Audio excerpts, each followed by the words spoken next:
to Talking Jets. My name's Ryan, and I'll be your pilot tonight. I am joined alongside my lovely co-pilot. I got Mr. Dom C joining us. Dom, how you doing tonight? Hey, Rye, how are you, buddy? Oh, Happy. I guess we can. Can we consider this a Victory Monday? I think so. I'll take every win we could get. I guess so. Victory Monday it is. It feels good. Boys and girls, if you're just hopping in here, make sure you hit that like button for us. It goes a long way towards letting people know this is a show worth tuning into. I see NYJ92, Aaron Honore, Duncan, Tyson, Zachary, Peter S., Flight Boys, Jerome, all in the chat. Boys, thank you so much for tuning in and hanging out with us tonight. We're going to go through a recap of the Week 1 preseason game. Justin Fields' mini debut, all like 4 passes that he had and one whole drive. And we'll talk about all the other players and, guys we were kind of discussing prior to this game, people we wanted to see do well, guys who we thought may not have done well. We'll go through your comments and questions as you guys have them. We also are going to pull up a little bit of film that we have on one of the plays in particular that we were interested in, and I want to get some discussion going. Before we get too far into things, if you guys are not aware, we are doing our Talkin' Jets ticket group buy. We have just a handful of tickets left. If you want to come out to this, it's on the field after the game, game ticket and tailgate with Tailgate Joe. You get all that for $2.99. If you wanted to try and sit in our own section, if you were trying to go through Ticketmaster, it would cost you $285. So for basically an extra $15, you're getting the tailgate and on-field experience. Add it in. That's value if you ever wanted to, come out and see a game with myself, O'Leary, Green Bean, Dom, and Jeremy. All of us are going to be out for the game. We're really, really excited for it. And if you can't make the game and you want to hang out with us at the Bayzara Music Festival the day before, got tickets over at talkinjets.com. We're going to be doing a live show and hang out from the beach in Keansburg, New Jersey. So we look forward to having you guys hanging out with us all weekend long. So Dom, Jets won 30-10. Justin Fields takes the field for the first time in a Jets uniform. What was your thoughts of him? That's still, listen, I think you got to take everything with a grain of salt. It is week 1 of the preseason. There's, vanilla offense, vanilla defense. Not all the starters on both sides are playing. So there's a bunch of variables. But so taking the variables into account, Ryan, I think Justin Fields did exactly what I would expect Justin Fields to do, and did it with some poise. I thought he handled himself well in the pocket, stepped up, broke contain and ran a little bit when he needed to. Obviously, one of them for a 14-yard touchdown run. He took what was given to him. I would have liked to see him quell some of the naysayers by getting some mid to deeper progression, into his progressions and some deeper throws, but that's not what the doctor ordered right there. We saw him hand off, we saw him run a little bit of play action, and I think only a couple 3 or 5 step drop passes in the one series that we did, and one of the throws was off to Garrett Wilson on the sideline, and so I think he got everything expected out of Justin Fields, everything I would have expected out of Justin Fields. I think he was I think the sum of all the parts of the first unit offense went really, really well. I mean, if you could drive down there and, have some of those 2nd and short and 3rd and short and convert those 3rd downs and score a touchdown, then, all's well in the kingdom. We don't score a lot of touchdowns. Well, we haven't been scoring a lot of touchdowns. So, yeah, I mean, we had 1st and goal from the 1 with Aaron Rodgers and the whole gang against Denver last year, couldn't punch it in. So it's nice, even if it's not the way fans wanted to see it. They want to see Fields pass or whatever. He was efficient. 3 of 4 passing. The one throw was a little off to Garrett on the sideline, like you mentioned. Tougher throw to begin with, but I think he is going to have to hit some throws in order to not get the box totally loaded up against him. But you mentioned the play action. I thought that was worked in really nicely. It felt like the game flowed so much better. Honestly, the best we've seen it flow since the Gase era. I feel like maybe you argue year one, like with Saleh, with LaFleur, there was some good game planning, but it felt like the team understood what was asked of them. It felt like it wasn't a rookie offensive coordinator. Like this is his 7th year actually calling plays. I felt like this was a good showing for Tanner Engstrand and the whole offense in general. You had Tippmann kicked over to left guard, which I love. Yeah, I really like Tippmann at guard. It sucks because Myers had a little bit of a hard time, but overall, like, this was a nice unit. So God forbid we do lose Simpson for a little bit of time. I'm not as panicked as I would have been. Like, it didn't feel like we were dealing with errant snaps or anything. Like, Myers can still get the ball to his guy, and as long as you have ABT and Simpson on either side, you can kind of make do, I think, overall. But yeah, Fields going down the field, he didn't push the ball too far. Obviously, the longest play was the throw to Beck. I would have liked to have seen, which was more of a catch and run. Yeah, which was more of a catch and run. That was like maybe a 10-yard pass, if that. And then he got a little bit further beyond that. But it checked boxes for me. The first team offense, I thought Braylon looked really nice. Breece, 3 carries, 9 yards. We'll get into one of the plays that he had that maybe we left us scratching our head a little bit. It was talked about online across the Twitter sphere today. But overall, very, very pleased across the board. I think not even just the first team, but like the rest of the offense, like the second team offense, the third string offense, it all felt like it flowed, which is why I feel like I can have a little more confidence in saying Tanner Engstrand had a nice game because it felt like that across the board. Is that kind of the way you agree. Understood it too? Agree wholeheartedly. I think the coaching felt, you felt good. You felt confident. You felt, like you said, the offense, kind of not what we've been, accustomed to through the Rodgers era. So, you saw a lot of motion. You saw a lot of, plays kind of developing into one another. You would see that come across motion and the handoff, and you see the X or the Z receiver come across again, handoff, and then the third time it would be play action. They fake the handoff, play action, roll around, boot, blah blah blah. So that was all really, really good. I think Tanner Engstrand, checked all the boxes, like you said. I think Aaron Glenn checked all the boxes. I think Steve Wilkes checked all the boxes. I mean, yes, it's week 1 in the preseason. I'm not anointing anybody, coach of the year or Super Bowl champions, but we've come out of these games in years past being like, I'm not sure, like that was kind of ugly, and then again, I didn't get that feeling everywhere. Like, I thought the defense, I thought they played aggressive. I think they were, like flying to the ball, especially the linebackers. In watching the game back, I really tried to focus on different guys in different areas. And I think Sherwood, I think Mayanoa, 𝐀𝐿 Mayanoa, I think he was flying all over the field. I think Sherwood did a great job. Quincy was quiet. It wasn't typical Quincy, but, he did a good job. I thought Jamin Davis played well.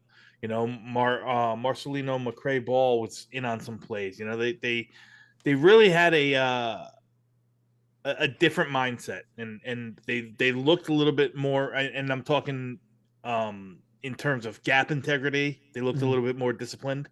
They weren't just, it wasn't like a 6-year-old girl soccer game, like where sometimes it's just like 11 kids that go follow the ball around. Last year at times I felt like that's what I was watching on a defense. It's like everyone was just trying to go and follow the ball. It was like I said, a 6-year-old girl soccer game, and it caused all the openings and the cutbacks and all that stuff. So I think there was a little bit more discipline on the defense. They played with a little bit more fire, a little bit more zest. Sauce looked like he was in mid-season form. He was all amped up. I mean, there's nothing wrong with leaving that game feeling pretty confident about a good first step for the coaching staff. I'll say that. Yeah, Aaron Glenn yelling at McCrary Ball, just like penalties.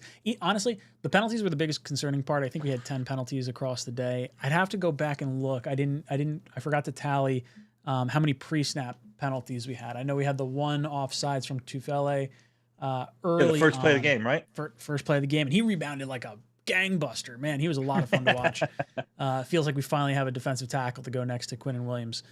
Well, let's pump those brakes too. At the very least, I'm feeling like him and LT3 made me feel pretty good and optimistic for the next 2 games is what I should say, I guess.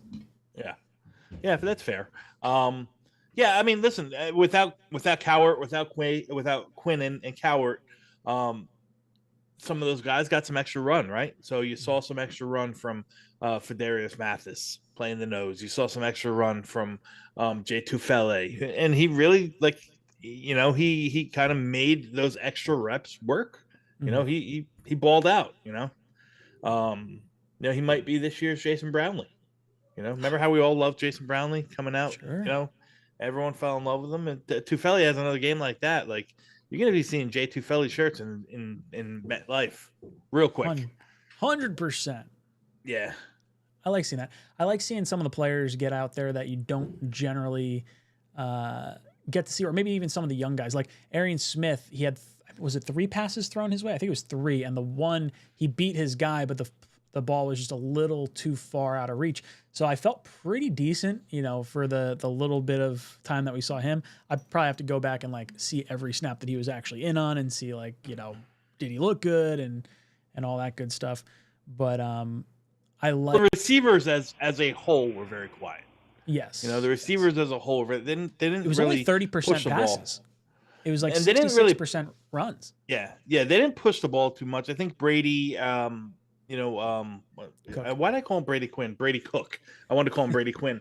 Brady Cook, I think, kind of pushed the ball the most, at least vertically, and it just wasn't in the cards. It wasn't in the play. You know, it wasn't in the script for whatever they were going for, which was nice. You know, I actually thought I thought that and I know everyone thought this as well.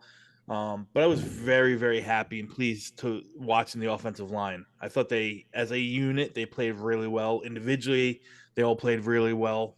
You know, I think it bodes well for where this unit can go together, and it shows that how well they're coached. You know, comparatively to the last 2 Keith Carter years. You know, they like I said, they were on point. They were disciplined. You know, even like some of the plays that they ran, you know what I mean? Some of the swing passes and the Stone Smart touchdown, where, you know, it takes some effort. It takes some time, and it takes somebody to understand the play to really, you know, wait and have one of those hesitation kind of tight end screens to get out there, not be downfield when the pass is made, so on and so forth, and then just open the pace. Like, you could tell that was coached into them. You know? Yeah. So honestly, like the best offensive line performance that I can remember in like quite some time. It felt really nice. And no matter what play they ran, it felt like, well, first off, the line blocked well, but then also having the mobility of a quarterback that could like run around was just a breath of fresh air compared to what we saw last year. Rodgers was a statue all season. Yep, for sure. Yeah, I mean, listen, Membu 10 pass sets. No pressures, no sacks. Olu, 7 pass sets, no pressures, no sacks. The middle of the line, even, you know, no pressures. You know, they didn't let 1 pressure, 1 sack, the all offensive line. You know, granted, it was 1 series. So, again, take it for what it's worth. But positive, you know, there's stuff to build off of. You know, the next 2 days are going to be interesting for this offensive line, because they're going to get challenged like they haven't been challenged yet. You know, like, we wax poetic about Will McDonald and who also I thought played extremely well. I watched Will McDonald specifically on one of the playbacks. Third down with the spin. Well, yeah, you know that's coming. You know that's coming. You know he's got that. But Ryan, I watched him push Zach Tom, you know, with power, like bull rush Zach Tom straight back into the quarterback a couple of times. I watched him, you know, stack stacked tight ends that are coming down on him shed and make a play in the A gap, against the run. Like he showed some power that we've been dying to see for 2 years. So I think sky's the limit for Will McDonald. And like I said, he was great and he's been great. And he's been I'm sure he's helped test and work out and mold this offensive line to what it is. These next 2 days, they're getting some dogs. You know what I mean? Abdul Carter and Brian Burns and Thibodeau and Sexy Dexter Dexy. Lawrence. Yeah, and all these guys. Like, this is going to be a really, really good test, and I'm so stoked to see what happens these next 2 days in the joint practice with the Giants. I want to see Sauce versus Neighbors too. There's a lot of individual battles that we'll be able to Garrett Wilson and Debo. There's all these little tiny. I should even say little tiny. They're like big matchups that we'll actually be able to see in there. We're talking Jets Giants joint practice next 2 days. First one's going to be a Jets home joint practice, and then Wednesday is the Giants one over at MetLife. So very, very excited to see that play out. Boys and girls, make sure you hit that like button if you're just tuning in here. I see Cameron come in, say, Justin looked good. Can we call in tonight? Yes, we're going to do call-ins at 9 o'clock. Dom's with me till 9, so we'll be hanging out, answered some of your questions, talking about some of the stuff throughout the first preseason game. Cameron comes in again. Thank you so much for the $10 super chat. He says, I was at the game. Glenn looked in control as a head coach and held players accountable. The offense had good pace, and Fields looked in control in a small sample size. Yeah, I obviously want to see more from Fields, but the little bit we did see, it checked all boxes, right? Like, you moved up, stepped up in the pocket, check. Okay, he, didn't take a sack, cool. All right, check. Ran when it was given to him, cool. The Isaiah Davis fake catch to pull the cornerback away, that is an IQ level move that we haven't seen from a Jets player in the longest time. And whether that was just him being smart and doing it and thinking in the moment, which I think it probably was, and then or maybe just having more awareness from the coaching staff. Either way, you got to think it's getting called out in film review, and other guys are now going to be thinking about ways they can help the offense that may not necessarily reflect on the stat sheet, but clearly have an impact on the field. What was your thoughts on the Isaiah Davis play? Well, I mean, that play was, like I said, big brained. You love to see it. But I want to kind of dovetail off of that. I think Isaiah Davis is going to be an integral part of this offense. I think he's going to be the third down back. And why I say that, you watch him. I watched him step up and pass pro in third down when he was in the thing and when he was on the field. I mean, I think that's probably what he offers more so than anything else, is his ability to kind of step up and take on a pass rusher. He does everything right. He might not be the fastest, he might not be the shiftiest, he might not be the strongest, but he's fast, shifty, and strong enough. And he's super, super smart, if he needs 3 yards or 4 yards, he goes and gets 3 and 4 yards, and it might not look pretty, and it might not, be Chris Johnson or Tyreek Hill, in his movement skills, but he's just like a lunch pail guy. You know what I mean? He's just a lunch pail guy. Yeah. And you need a couple of those where he knows his role. He's gonna make sure he steps up to blitzers and pass protection. That he's going to be a reliable, outlet in the pass game on third downs. He's going to be out there for all the special teams, hustling his ass off. It's a football player, man. Player. This team feels a lot more likable than the last few years. We were kind of the bad guys because we had Aaron Rodgers and we were blowing all this smoke because we thought we were going to do so well. This year, the expectations are totally different. And Fields is kind of like a lovable character in the NFL. There's a lot of people that really do want to see Fields have an opportunity. I know my comment section from the videos I put out since the game was littered with, Bears fans, Steelers fans, guys that, saw Fields last year and the years prior that are still pulling for the guy. Hey, outside of week 1, Steelers fans are I want to see Fields do well. We wish we kind of held on to him. So the same sort of way that we felt about DJ Reed going to Detroit and Jet fans were kind of wishing him well. It's nice to see that sort of reflected in a Justin Fields capacity as well. So very, very pleased across the board with how this team as a whole kind of is vibing together. And that comes from the head coach. It comes from a top-down mentality from, it could go from ownership, GM, head coach, but Glenn really sets that tone nicely. And I think the players are starting to really feed off of that. And who was the one player, Ryan, who surprised you the most that you left there being like, oh my God, wow. You left watching the game like super, super stoked and super surprised of who they were, or how they played.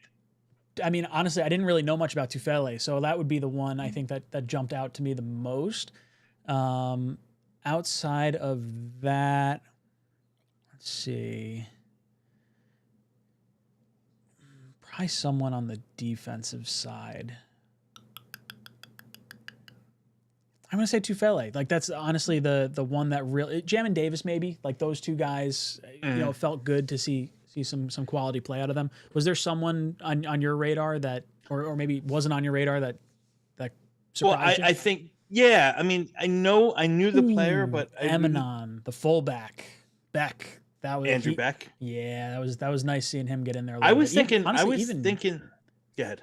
I was going to say, honestly... oh, God, the tight end. The hell am I blanking on his name for? Stone Smart. Yeah, he's got some wheels to him. Yeah, he's one dimensional, man. He's one dimensional, but he's pretty good at that dimension. I'll take that dimension. Yeah. we really didn't see anything out of Rutgert. He had, I think, 20 plays maybe. It was awful. It was awful. Disappointing. Yeah, it was pretty disappointing. I'd probably say Pritchett was one that kind of caught my eye. Yep. I think he, if he can hold down some of these, the punt return stuff and provide on specials, I think he has a chance to make the roster. I really do. I mean, I think it's going to be between him and Xavier Gipson, and Xavier Gipson's, been hurt. And AZ is the one to say you can't. What did it say? You can't make the club from tub. Yeah, that's it. I think if someone can challenge Gipson enough, I've seen enough Gipson that I would hope they would move off of him for someone else. Whether that's Pritchett. I think we saw a little. Did Corley played? We saw a little bit from him. He did. He returned. He did punt. I think he played. He had some run. With Martinez. So I guess with the threes on offense, and he did play on special teams. He did return a kick and so on and so forth.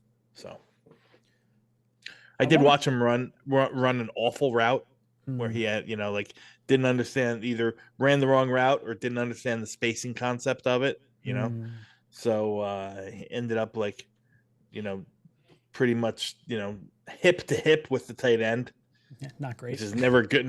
No. Boys and girls, let us know if there's a topic you'd like us to steer into. I want to pull up a play that was going through the Twitter sphere today. And Dom, if you would be so kind as to throw that on screen. Well, there's been a little bit of criticism of Breece Hall and maybe some thought that Braylon Allen should be supplanting Breece.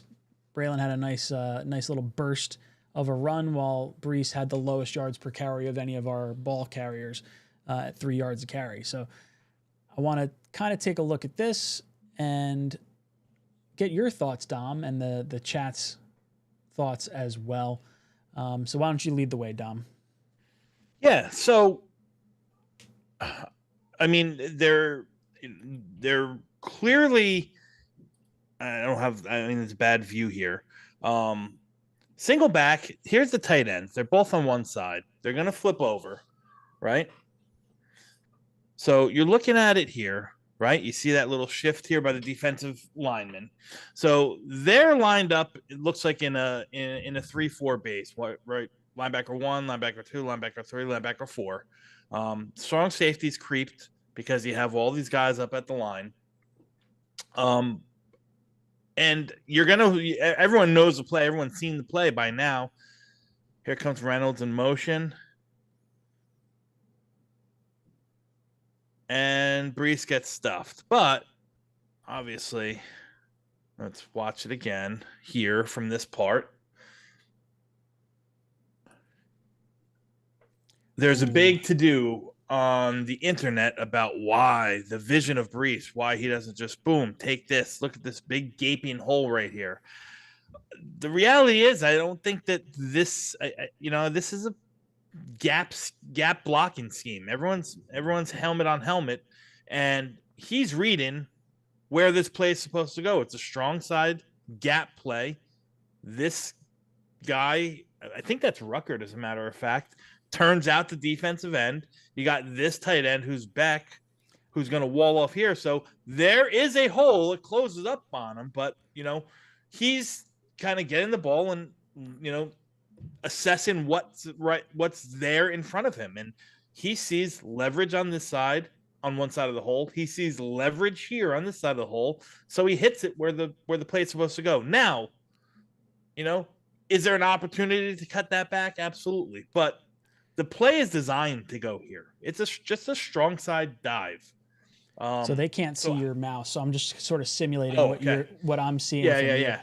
So you were talking about Ruckert being right here, washing down the D end, and Breece supposed to be going through this right here, right between Beck and Ruckert. That's where that run's supposed to go. There is a cutback lane here, but this is just like a power strong side dive.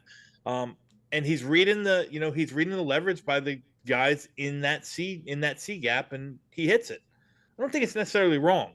Would you like him to, be able to identify the cutback and hit that as well? Yes. But what is the one, Ryan, what's the one thing that everyone complained about Breece Hall last year? Like, he just hesitant, danced around, hesitant, danced around. Like, some of these plays, especially for these gaps, these on blocking schemes, these man gap scenarios, you want to get the ball and you want to hit the hole, and that's exactly what he did, right?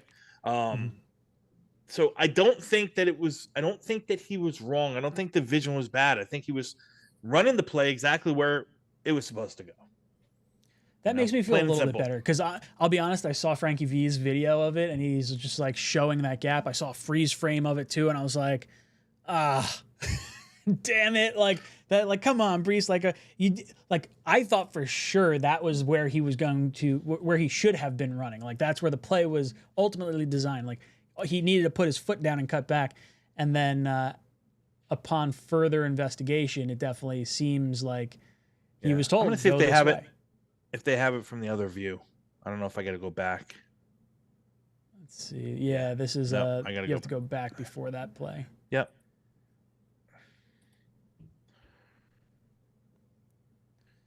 Yeah, this way you'll see that big gap. So Ryan, you can see right here. You see where that's Ruckert, who's turning his guy there, right? And here's Beck, who's turning his guy here. So that's where the play is supposed to go. That's where he's going. Yes, there is this here. You would hope, and I don't think anyone would have killed him if he kind of broke free and kind of hesitated and hit this gap and saw what happened. He would have made a big gain. But I think that the play was kind of built for him to read exactly what he read. Read the helmets. You got helmet on helmet here, helmet on helmet blocking, and your two guys have leverage, opening up a hole. That's where you're gonna get the ball and you're gonna hit it hard. Makes me feel a little bit better now, because of what we saw. I shouldn't say because of what we saw, but based on what we saw through one preseason game. We saw Allen effective. We saw Isaiah Davis have some nice plays. We saw Donovan Edwards have some, a long run called back due to a penalty. What was your feeling on the running back room? Because it feels like Fields wants to have the fullback, or at least the offense likes having Beck. So it feels like Donovan Edwards is sort of the odd man out right now in a season that I think a lot of people feel like Breece may end up getting traded at the deadline anyway. So, what's your maybe mindset as far as the running back room goes? Well, I think this is still Breece's show. And I'm gonna explain that what I mean. I think, like I said, I think it's going to be a real three-headed monster in terms of, splits in plays and carries and all that stuff. But the Jets they're our team. We love them no matter what. But I think we got to call a spade a spade. We are void of offensive weapons, right? And Breece is the biggest offensive weapon that we have outside of Garrett Wilson. So he's going to be on the field. So I still think this is Breece's show. He might not get the most carries, but I think he'll lead the team in touches for sure. He'll lead that committee in touches for sure. Maybe there's some stuff where he's lined up, where they have two running backs in there. They're in 22 or something like that, and they roll him out and put him out in the slot and let him run patterns like that. He's definitely going to be utilized as a receiver out of the backfield. I think that's where he does his best work too. When you get him the ball in space, I think he's, I think that this play that we just saw, that's for me, that's really made for Braylon Allen. I like Breece on the wide zone stuff, the outside zone, where he can kind of use his time, take his time, make his decision, put his foot in the dirt, one cut and go. I think that's where Breece is best. Where he has the opportunity to make decisions like that, and when you get him the ball in space, and both of those things can happen with those outside zone, wide zone concepts, or those passing, the play action stuff, where I think he's going to be very, very heavily utilized. So I expect Breece Hall to be second in our team in targets, in receptions, and probably lead the team and lead the committee in touches as well. I really would like to see them utilize two running back formations a lot and put Breece in motion, put him out, in the slot, or even like out wide. I don't really care. Like, get this guy the ball in space. If he can put his foot in the ground and make one guy miss, as opposed to having to run around from the front seven of the defense, I feel like you're only setting yourself up for more potential home run plays. Not to mention, like, if you have Fields and Allen and Breece on the field at the same time, you're going to stress the shit out of a defense. Like, those are the wrinkles we haven't really seen yet. Yeah, and again, calling it like it is, I don't know. We haven't seen Breece really pop off that breakaway speed that he had as a rookie, and we really haven't seen him bounce back fully. That explosion bounce back fully after he tore his ACL. And this is another full year since that has happened, so hopefully he gets some of that back as well. Now, do you think that we see more RPOs? Like, I don't remember seeing an RPO run, like, other than, I shouldn't say other than, but like we saw play action. That was like the only misdirection we got to see. Do you remember seeing I think you're anything? going to see, we didn't show any RPO looks, and it probably weren't, because that's probably going to be something that's heavily game planned into, their regular season stuff. So they're not going to put any of that stuff on film now. I see Duncan in the chat. Duncan's asking, hold on, where's my comments? Boom. Duncan says, did we hear anything about about Adams from when he got hurt? I think that was... you know what? I haven't.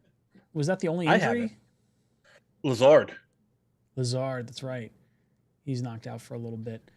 Yeah, Lazard's going to be out for a little bit. That's going to make things interesting in the wide receiver room. I know 𝐿𝐿G𝐠𝐤𝐚, the kick returner, turned his ankle, but they said he'll be fine. And then Tony Adams, which they never. I don't remember Aaron Glenn giving an update on him at all.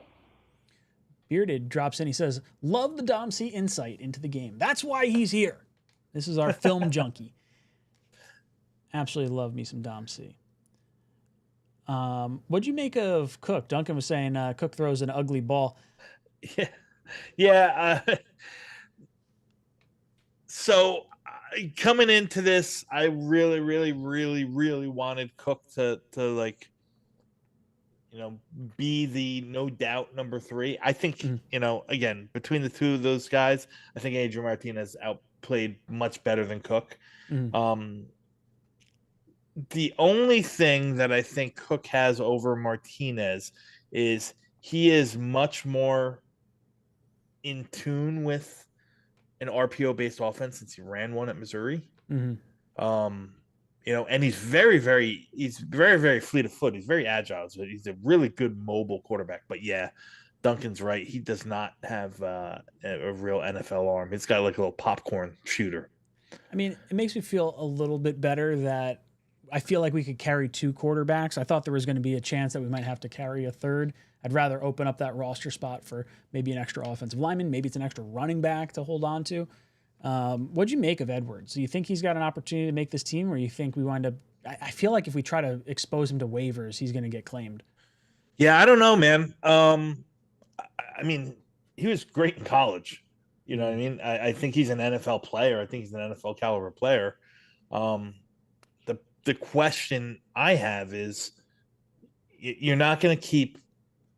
I guess maybe you can. I mean, if you keep him as a four, if you keep him as the 4th running back and a fullback, it's a lot. And Iguanu, who I think really should make the team as a kick returner. You're going to be cutting short somewhere. You're going to be, and it's probably like we don't have Irv Charles is hurt, still on the pup or whatnot. We don't know if he's going to be back this year. And we're saying maybe halfway through the season. He was an Achilles towards the end of the year, right? Or not Achilles, ACL. ACL. But they did sign Chris Boyd, who had played with our special teams coach Banjo in the past, and he is Banjo's. He is to Banjo what Irv Charles was to what's his face? Who was our left? Yeah, Brant Boyer, exactly. He was his guy, but Chris Boyd is also hurt, and on top of it, like I thought that the special teams, especially like the punts and the kicks, Austin McNamara, baby. McNamara was great, but the coverage was great. You forced a fumble. Stiggers does just fine as a gunner. You know what I mean? Stiggers just does just fine. So I don't know if you need a Chris Boyd on the roster personally. But that's probably again, Banjo. If the special teams coach kind of gets to pick the last couple roster spots for specials. So that's why I think it's important that these guys all show up and show out on specials. The Pritzets of the world, the Malachi Corleys of the world. If they can find a spot for Malachi Corley in the kick return game, I think he'll make the roster. I don't know if they're going to just. Bad feeling he's not going to. I just can't see them balling up a 3rd round pick. I know it wasn't theirs, but just balling up a 3rd round pick and dumping it off. Listen, if he's not going to make the roster, go swap it out with somebody else. Trade him off with somebody else. Find another piece. There's tons of teams out there that have receivers that you might like or something like that. I don't know. Go find another linebacker or safety or something like that, like somebody that can make the roster and swap them out then if you're not going to keep them. But I can't just imagine they're just going to cut the 67th overall pick in last year's draft 2 years ago. I just don't see it. That would kill me if they did that. Adirondack Fly Guy says Breece will not be traded unless a Super Bowl contender loses their running back one and offers up a desperate trade package. I believe Breece will be given a 2-year extension midseason.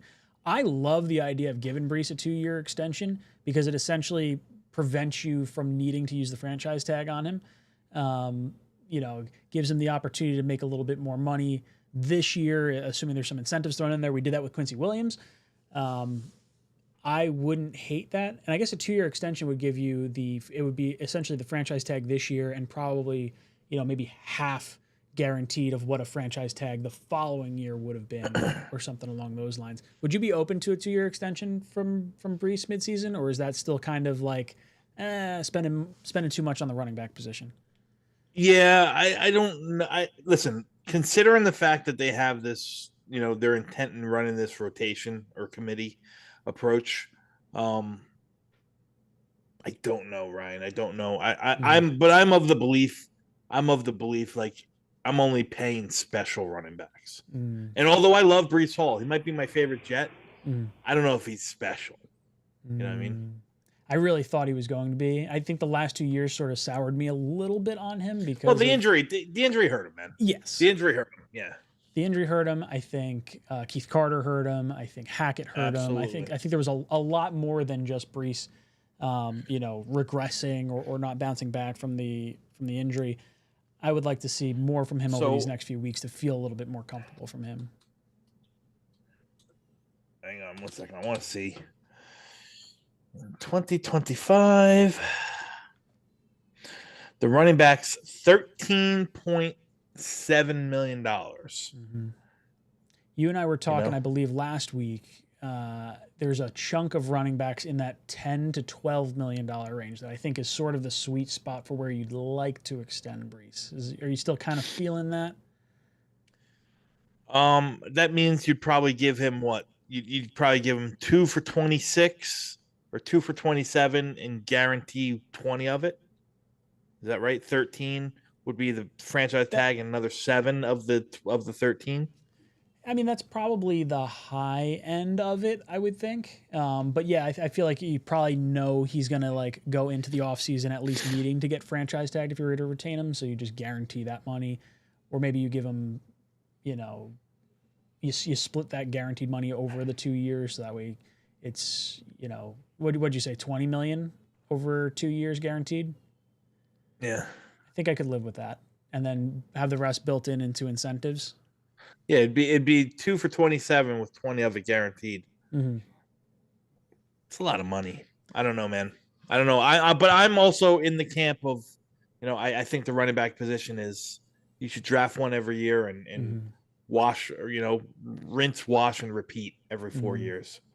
Fresh legs. It's the position that, you know, it's the hardest to find that true, you know, diamond in the rough. You know, there's not a lot of Derrick Henrys and Christian McCaffreys out there, right? There's a lot more guys. You can argue Breece could be a Kamara level running back, where he's not getting 1,000 yards on the ground, but he's getting 1,300 to 1,500 yards per season. So, yeah, I would take a Kamara type back for that kind of money. Kamara's right around there too. I think he's like 11 or 12. Okay, so let's play this out a little bit, Ryan. Sure. Breece Hall, 2 for 27, 20 guaranteed. Okay. Probably means that you're giving up on re-signing AVT or JJ. Right? Not necessarily, because I feel like you get JJ. He's on. We exercise his 5th year option, so we have him under contract for next year, which means you wouldn't have to use a franchise tag on him potentially until 2027. With AVT, it opens the franchise tag for him this year if he wanted to, but I think that's like a $20 million tag at this point. 23.8. Shit, yeah. I really because don't all offensive linemen get plugged the same. So that's right. That's right. So you're getting the same as a tackle. Correct. So you want to try and ink him. I guess the smart move would probably be to re-sign AVT and hit Breece with the franchise tag, so you avoid needing to use that franchise tag on a position that's going to get paid like a premium that you might be able to get under market value. Or I shouldn't say under market value, but like market value is a little bit better than the franchise tag. Yeah. See, I don't know if you're going to be able to get all 3 of those guys. I don't. Like even JJ being like, you know, having that 5th year option with him, because he's the one that you have the bonus year of play with. AVT and Breece, I feel like makes sense. Yeah, and then you're gonna have Will McDonald, who's up for an early extension next year, right? And if he has a monster year this year, I think you're gonna want to lock him in long term. Yeah, but you do the same thing you do with Garrett and Sauce, and I don't think it really hurts you in the immediate future. It's probably more of a 2027 problem at that point, I think, is when those deals start hitting. So we'll see. Nose Kills comes in and says, Abanikanda, check. Nicole Hardman, check. Next, Rodgers and Zach. Yeah, the former Jets didn't look so good. Abanikanda didn't look great. Hardman had the fumble, which was always nice to see. Fuck that guy. We haven't seen Rodgers in a preseason game yet. I mean, I haven't watched the Steelers, so I mean, maybe he played. Rodgers didn't play. I didn't play. I can't see him playing until the regular season at this point. No, but he's gonna come out with his ass on fire. Sure. On that Sunday night, he's gonna want to. You know, we're gonna get the best Aaron Rodgers for sure. I really enjoyed seeing Zach throw that ball right at the feet at the end zone. Like, oh, it's like, I'm so glad he's not on this team anymore. Yeah. I'm actually glad they're both not on the team. Not to say I'm a huge Justin Fields fan, because I'm really not, but I just got tired of both Zach and Aaron personally. Oh, yeah. Well, I felt like at the time Fields, like during the 2021 draft, when you're looking at the quarterbacks, I was like, man, Fields has the personality, I feel like, to contend with New York. Like he's a little more humble. There's a grittiness to him that where you're like Zach Wilson, you felt like kind of pretty boy and 3-car garage guy was sort of what we heard. And then Rodgers, obviously the whole diva of it all. So it feels nice to have Fields back there, and even just like the post-game interviews and stuff like that. Like it feels like we're not in a situation where we're going to get blown up with a bunch of like off the field bullshit. And it's going to be more of like, hey, this, we didn't quite get him this week. We're going to figure it out. We're going to watch the tape. We're going to get it ironed out. And I feel like that's a more mature level of football that we haven't gotten in a little bit of time. So I'm happy with it for sure. Any of the, anything about Hardman or any of the former Jets that you saw over the weekend? No, not really. Sorry, nothing good. That's Every time this time of year, I put sunscreen on and I must like sweat a little bit. My eyes are just like fucking killing me. Oh. Let's see what else we got going on in here. Mike says, I'm not big on the ideology of premium position, but Breece hasn't looked special since his rookie season. Yeah, for me with Breece, I really try to view him almost as like wide receiver 2, like weapon 2, if you want to call it that. And like, to me, if I'm going to spend $12 million a year on Allen Lazard or whatever, like I would rather have Breece Hall than Allen Lazard, even though like running backs don't get paid as much and wide receiver 2s get paid more. Like to me, that's how I rationalize a contract with Breece Hall. Is that a weird way to think of that? Or like, should I be gearing it more towards the positional value and wide receiver 2, like a Corey Davis is just going to get more than a running back? Yep. At least that's the way I look at it. But on this team as constituted, like wide receiver 2 is really not all that important because I don't know how many targets Justin Fields is going to be getting them. I think the most targets any receiver had over the first preseason game, and it's a little tough because everyone's getting swapped out and everything. I think it's 3. I think 3 targets was the most I saw from a given player. I know Arian Smith had 3. I think Johnson might have had 3. So I'm curious to see if they continue that sort of spread the ball around mentality, or if they start to hone in a little bit more on a second receiver. Bearded had an interesting comment. Who's the guy on the fringe of our 53 that could show out big time for us late in the season? Depth piece now, showing big future upside. Wow, good question. I'll let you go first. I'm going to say Donovan Edwards. That's the guy for me. Like there's a chance Breece gets traded. There's a chance there's an injury, and if you can hold on to him, I mean, he's got a lot of upside. Got a lot of upside in an offense that we are going to expect to run the ball a lot. Now it's also a strength position, so it's, take that with, is he actually going to show up big for us? It's probably, maybe a little farther fetched, but he's the player that I think could have an impact, especially if Breece winds up getting moved or there's an injury at the running back position with how much we want to run the ball. Is there someone on your radar that's on that fringe? I think Jarius Monroe, the safety. Yeah.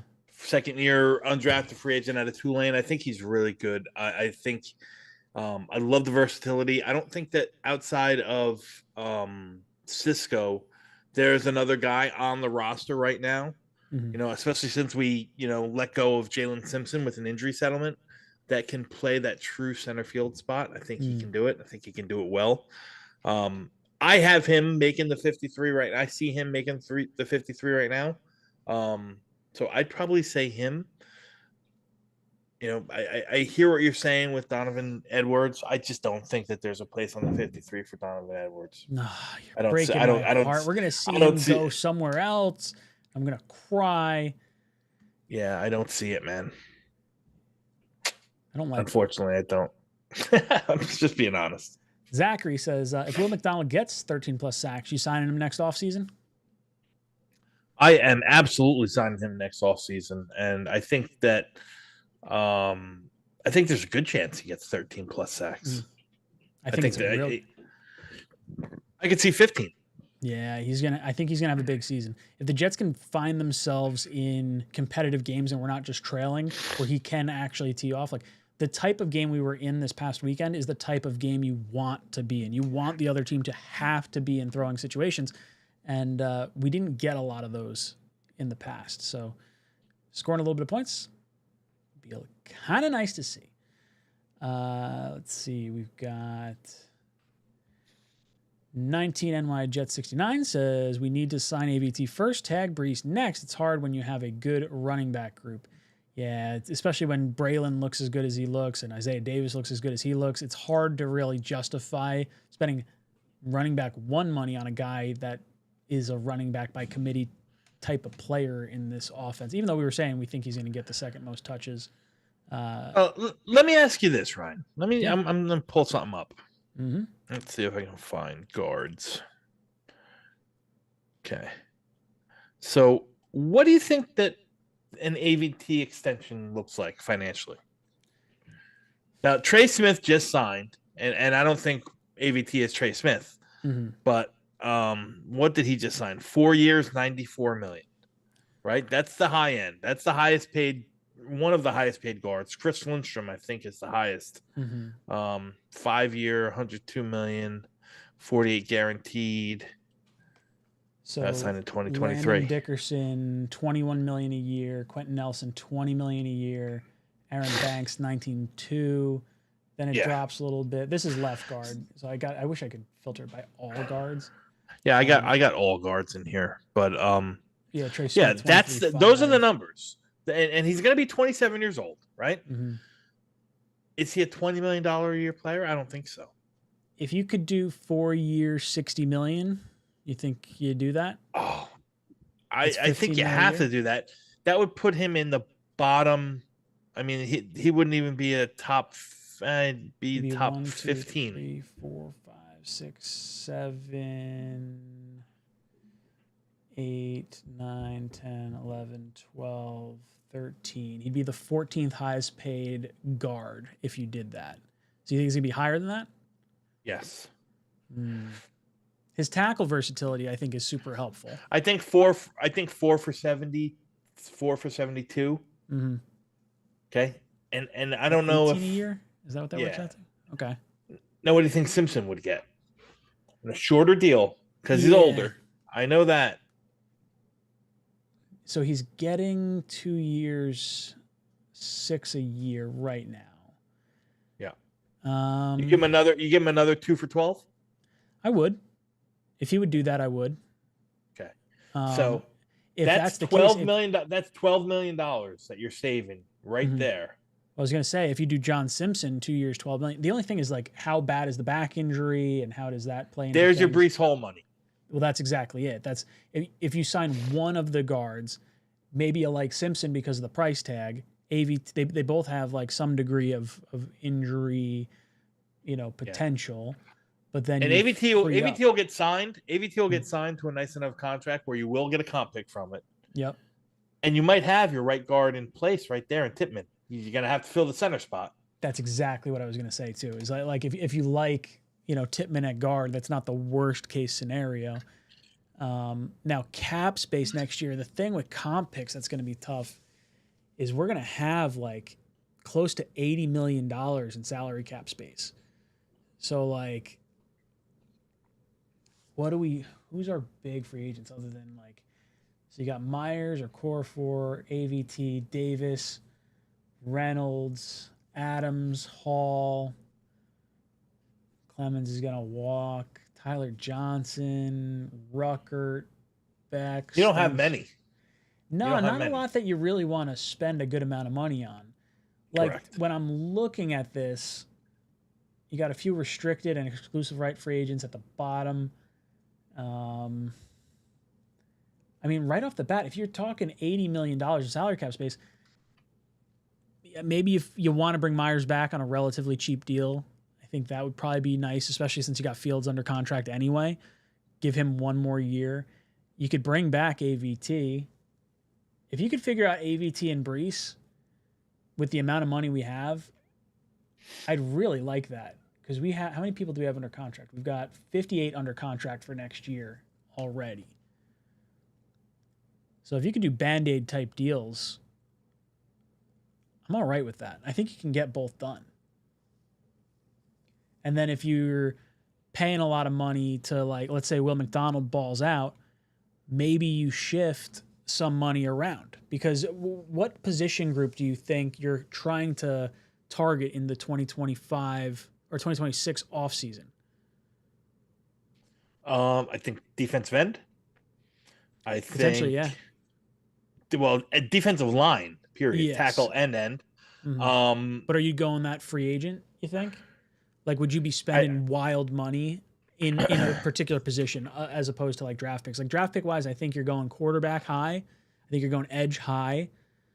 And then after that, you know, what positions could you spread the money around the most? Like, running back, while you don't necessarily want to, you know, overload a position of strength necessarily, in the grand scheme of things, isn't really going to cost you a whole heck of a lot. Like, I'd almost want to get to a point where maybe I consider shifting some guaranteed money from some of our other contracts into next year. I don't know if that's a weird way to think of that. Really? Yeah, I mean, $80 million, that's a lot of money to spend when you already have your, like, 58 guys under contract and you don't have that many free agents. Does that include all the dead cap? That does, yeah. That includes the big nut that we're paying for Aaron Rodgers. Yep. So we're set to have 28 million right now, if over the cap is current, if that's, you know, and then it's basing it on a $295 million salary cap in 2026. So if that number's lower than 295, then that would be a lower amount, but we're set to have about 52 million without rollover from this year. Okay. So I just looked up the impending 2026 free agents. Now, some of these guys might get signed before it reaches free agency next year. Mm-hmm. And just in order of previous average annual salary, Terry McLaurin, he'll be 31. Probably not in the cards. No. Trey Hendrickson, he'll be 32, going on 33, not in the cards. Mike Evans, not in the cards. Christian Kirk, Khalil Mack, Deebo Samuel. Would you take a swing on someone like a Khalil, like a vet edge rusher, since you got two young guys right now? Is that something that could be? I guess it depends on maybe contract value, but I guess that you're right about contract value. But I'm just looking like up and down this list. There's no one I think that fits kind of where the Jets are. Mm-hmm. You know, in their venture, in their retool, rebuild, whatever you want to call it. Mm-hmm. A lot of older guys. Let's see if I can. Any wide receiver twos out there? Hang on. Let's look by wide receiver. Okay, McLaurin, Evans, Christian Kirk, Deebo Samuel, Alan Lazard, Jacoby Myers, Diami Brown, Tutu Atwell, Adam Thielen, Marquise Hollywood Brown, Rashid Shaheed, Greg Dortch. Sounds like we might be drafting a wide receiver too. Jahan Dotson, if you like him. I mean, he's only going to be 26. Yeah, I'll be honest, I haven't watched him much since he's entered the league. I liked him coming out of college. George Pickens, did he just get extextended? Did he got traded? He didn't get extended. He didn't get extended yet, did he? He wouldn't have played with Fields, right? Like they didn't overlap at Georgia, I don't think. No. Wan'Dale Robinson, he'll only be 25. Does he fall under running back or is he receiver? No, he's a receiver. Wan'Dale is the slot receiver. That's the one from the Giants, right? Correct. Yeah. Elijah Moore. Alec Pierce. Yeah. Romeo Doubs. There's not really much out there, man. Jahan Dotson. I feel like the 4-year contract of a rookie is appealing. I just don't know what we're gonna have to give up potentially to get a quarterback. I mean, I keep saying we're gonna go quarterback. Maybe Fields is the guy, and we don't do it. But like until we're going quarterback, buddy. Okay, I'm glad I'm not the only one thinking. I feel bad like saying that while we're all like kind of hyped on like the little bit we're seeing of Fields right now. But if I'm looking at our needs, I would say quarterback first round. We do have a second round pick. Is that second round pick for you an edge rusher, or is it like a wide receiver 2? Is there a position of interest without knowing any particular player and where they might fall, but like maybe a second most important young guy? I'll tell you this, knowing that the draft class is not very good at the wide receiver position, I'd probably say edge rusher or defensive line. Okay. I would take D tackle high or edge rusher high. And then we don't have a third, but we have 2 fourths. Mm-hmm. Yeah, we got a lot of like kind of extra picks, I feel like, in some of those other rounds. Then we don't have a 5th, but we have 3 6th or 4 6th or something like that. Mm-hmm. I see Duncan say center potentially.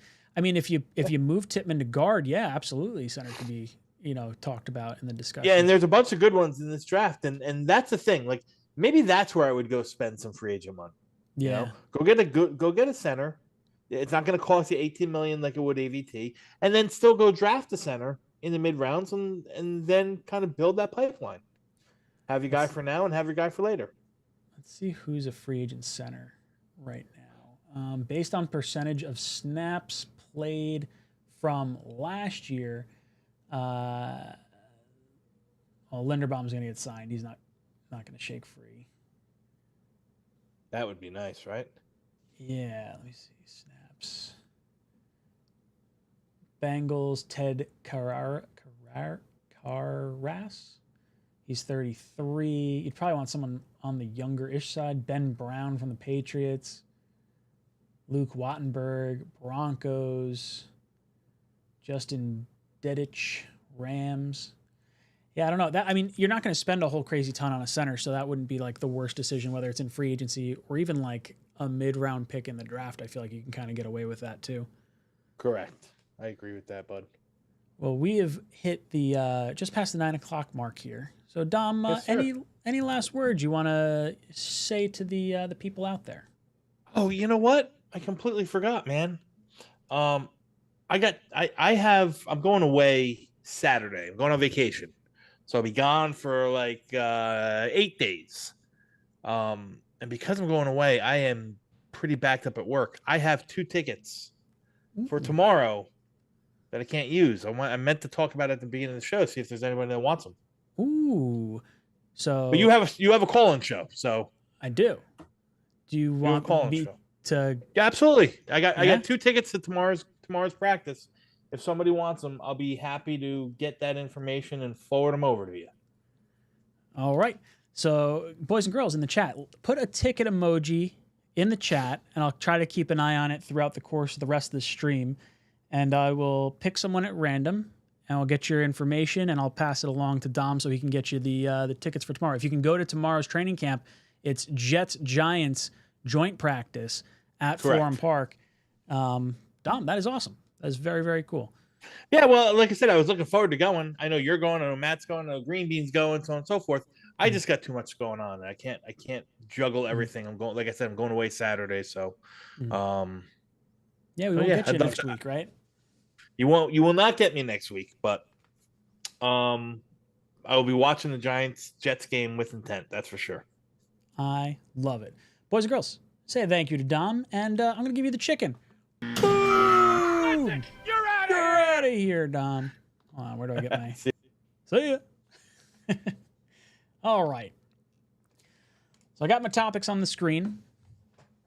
If you guys can go to the game, make sure or if you can go to the scrimmage, I shouldn't say scrimmage, the joint practice tomorrow, leave a ticket emoji in there, and I'll raffle it off at the end of the show. I want to make sure we get it to someone who can go. If not, I'll let Dom know, and maybe he can do it on like some sort of Twitter giveaway or something like that. But would love to do it. All right, let me see here. Let me just get all things figured out. I will be doing some call-ins for you guys in a little bit. I'm just trying to get myself situated over here. Let's see. Where did I put that? Before we do, let's show the... have it over here. Gotta switch it back to the single person. This is what happens. I really should set this up as a... boom!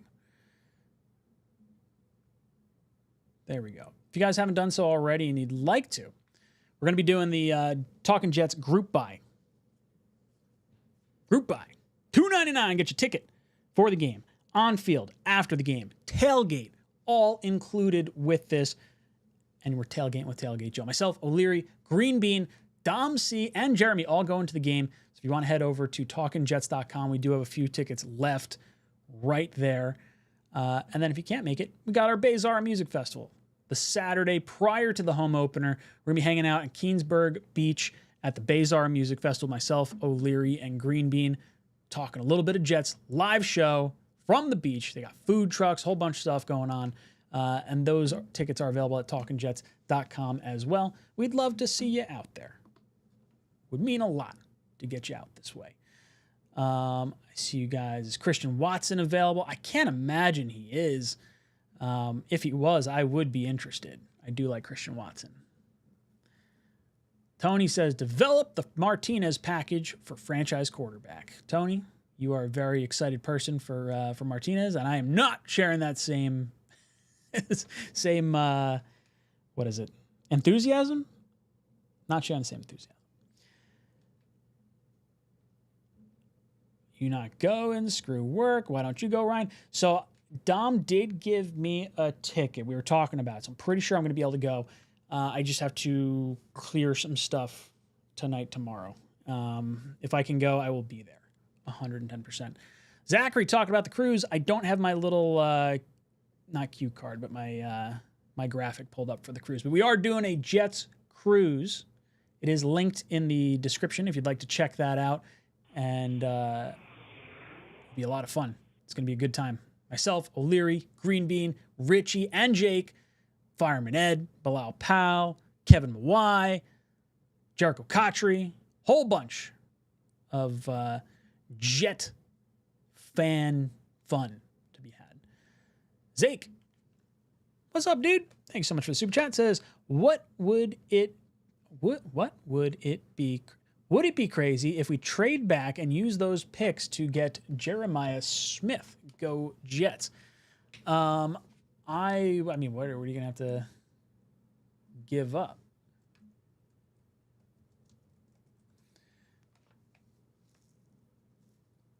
Where do we think he's going? Top 20 wide receiver is what they're calling him on this one blip of a quick Google. Are you saying trade down? Trade, if we trade back, trade up is what you might mean? I think he's going to go high. Let me see where Tankathon has him ranked.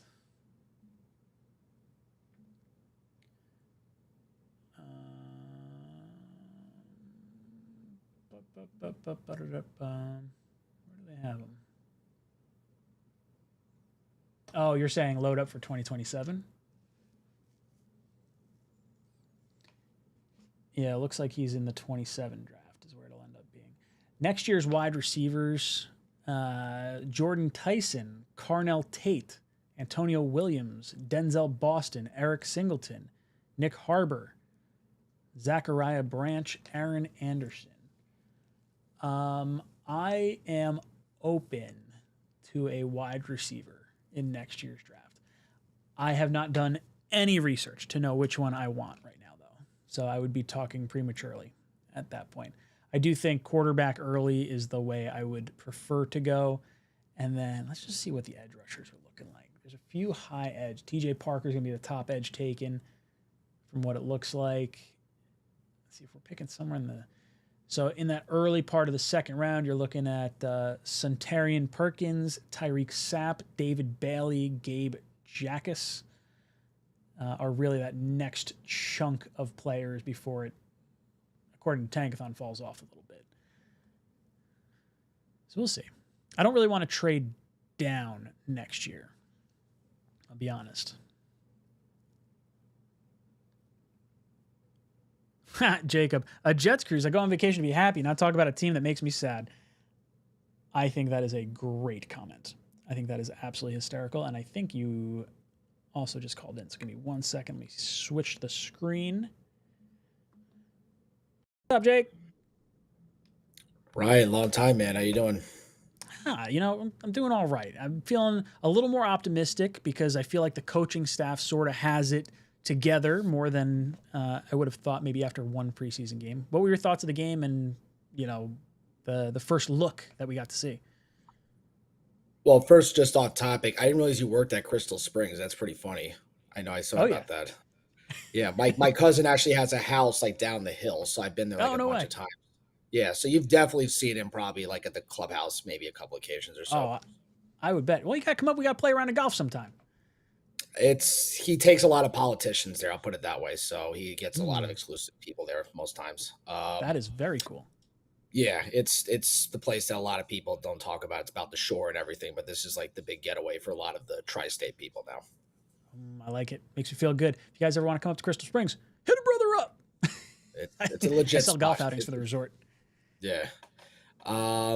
Let's see, this game, I was at a bar, so I only caught bits and pieces of it. Plus a client of mine actually now is Tyrod Taylor, so I'm very big on making sure that he does well. Yeah. So he's been trying to watch him for the last like couple months, kind of seeing how things are going with him. He didn't play, but I mean, look, Fields was healthy. I guess that's kind of the big turn. I mean, Aaron Glenn accountability. Yeah, let's see how that goes. Like in the middle of the season, I'm not really. I mean, everyone talked. Let's be honest. Everyone said Todd Bowles and Robert Saleh was this going to be players coach thing. How did that go? So like, I'm not really jumping for joy for that unless, like if let's say week 7 we're down 21-0 and we're getting 7 penalties. Is he gonna be this master guy? We have to see that. Offensive line, it better be good. I mean, we put now so many first-round picks into this, there really is no excuses anymore. I've seen a couple reports about the Breece Hall thing. He's getting traded at the trade deadline. I don't think this is even like a discussion because Braylon Allen, I think, we learned last year he's clearly maybe as good or better than Breece Hall. Like, I think I'm ready to say that. Like, if you want me to stand out one thing from this one game I saw the highlights of, he looks like he definitely has all the ability to play. I think even like 𝐒𝐻𝐳𝐫𝐭 said he was like a Derrick Henry, which I was like, whoa, I'm not going to go that far. But I mean, he's a violent runner. 240 coming down. He's like a freight train. Yeah. He makes safety scared. And he's now he's like just legally able to have a drink. I mean, let's be frank, like that's a big deal. Like he's a young kid, a bruiser. He can play for another 8-9 years. They have Isaiah Tabor. They want to draft another kid. They could do that. I think that Breece Hall is kind of just playing for a new team right by like midseason that like needs a running back. And what do you think he gets moved for if he does get traded? A 4? 3? I like to get I'd like to get our second round pick in return. I think somebody, if we have to settle on a third, that's fine. But like, we are not going to be in any position in any way to start giving away people and take a compensatory pick next year. Like it would be asinine to do that because they're clearly not going to be a playoff team this year. So like get some value, get some picks for next year in case Fields doesn't pan out and you have to draft the quarterback. You want as much ammunition going into next year. That's what I would probably do at this point. And then finally, look, the defense, they had a lot of penalties last year. I don't know how Steve Wilkes is from his time being in Arizona and Carolina. I don't know how he deals with penalties. So that's going to be a big part of it because there's moments. Sorry, keep going. I hit the button preemptively. Chicken flying. Yeah, look, I mean, we complained last year about Sauce Gardner, playing very handsy at times. So, for the contract he got paid, I mean, he's the highest paid corner now. So, like, he better not make a lot of dumb penalties and he better get interceptions. Like, that's the thing. He better get interceptions. I think you can agree with me that we're not paying this guy to, smack a couple balls down. Like, we want to see him catch some big balls like Darrelle Revis did. Like, he's got to start doing that. I don't really know much about Brandon Stevens. I think, was he on the Ravens or something? Was that? Yep. I barely been following Ravens fans were pretty happy when he left. So, like, I think Jet fans feel a little uneasy. And the hope is that Aaron Glenn, being a former DB, can, identify and put him in a position of strength, which I think he has looked pretty good in training camp from everything I've heard. I think he had one tackle that I noticed this past week. I did not key in on him, admittedly. So no, and then they have that kid, the FSU kid they drafted. Is that the cornerback? Yeah, AZ Thomas. I think AZ might have been. I don't think he played. I think he was a scratch for the first game. You mean the preseason game? The preseason. I don't think he played. I thought he was on the list of players not playing this week. I'm just saying, like, who's like the starter? Like, is Brandon Stevens the starter going into the year? Like, I think because of the money they paid him, that's probably what they're thinking. I think he got. And then who was the other guy they got? The safety. What was his name? Like Cisco. Ciscani or something. Yeah, Cisco.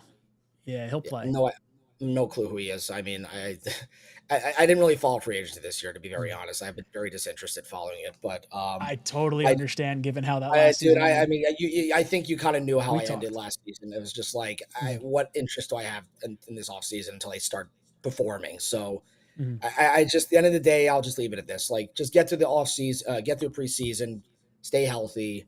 And if I watch Aaron Rodgers throw 3 touchdowns on us at home, like, it's like, who really cares at this point? Like, they're playing Josh Allen and they're playing Aaron Rodgers. If they literally lay 2 stinkers starting this season, it's like, you can tell this is going to be a long year. So let's see what happens. All right, Jake, thank you so much for the call. You've been ejected from the cockpit. You're out of here. Let's bring in Cameron. Cameron, how you doing, dude? Not bad. How are you? Dude, it just feels good to have football back and actually be able to talk some ball as opposed to, like, speculate all the time. What'd you think of the first game? It's football season.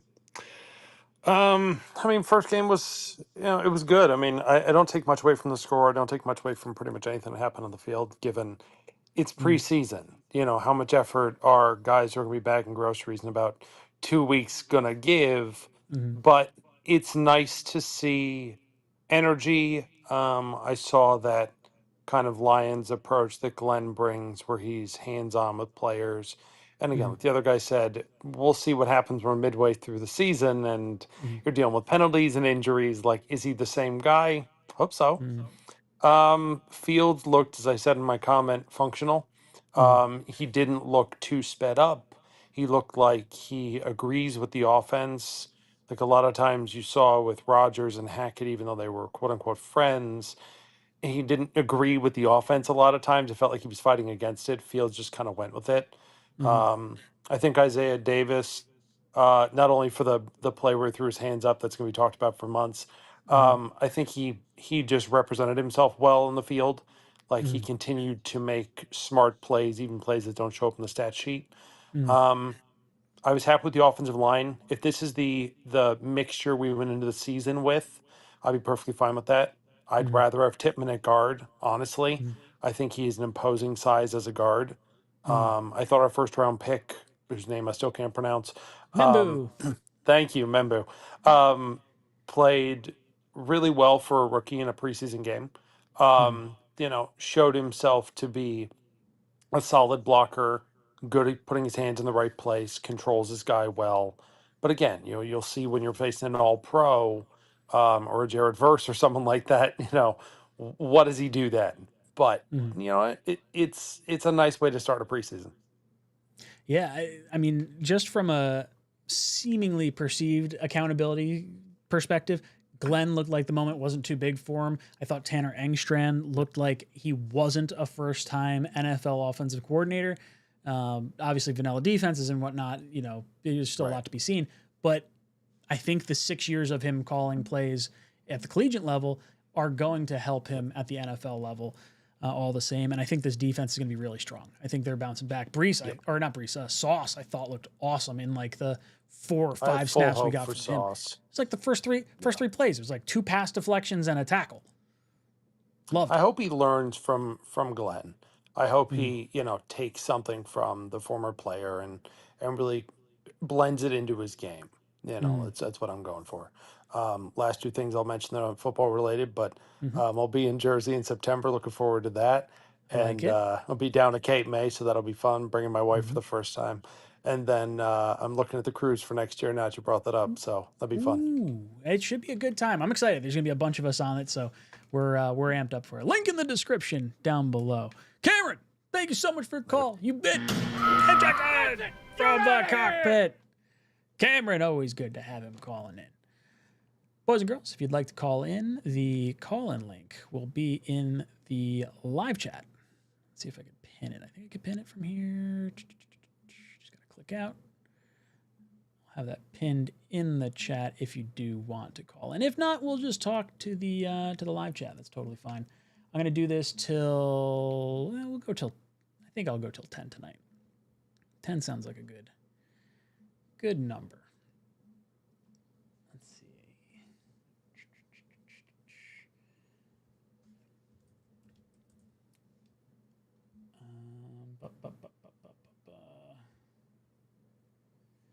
Do I have my read ready? I don't know if I do. Give me 1 second. Thought I had it queued up. I don't have it. I see Andrew backstage. Andrew, give me just a second, and I will get you on here.